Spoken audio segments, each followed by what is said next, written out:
Hello guys, here is JNM with a new Blender 2.8 video about new modeling features.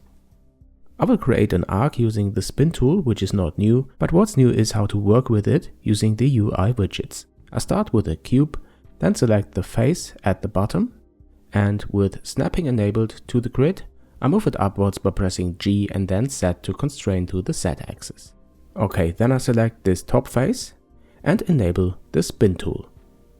And when I click now somewhere in the viewport, the spin is executed. But it looks a bit strange, and this is because the pivot point for the spin is set to the center. And this is where this new UI widgets come into play. We have 3 rings now for the spin. And when I move the one in the center, the yellow one, I can change the pivot point. At least in the current version I can't set exact values with this method, but it's a great way to get started with the spin tool and to create the basic shape.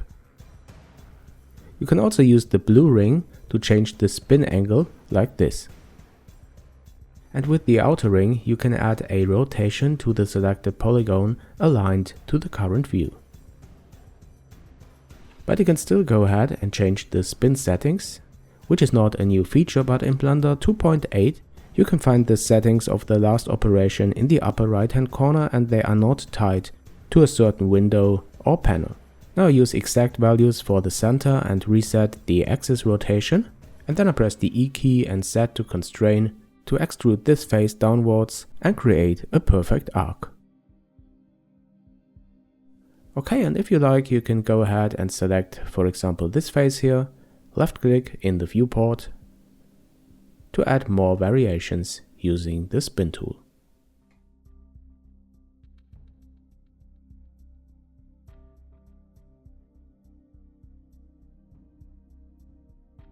Okay guys, that's it for this video. I really hope you like it, and if you do, don't forget to like and subscribe to my channel.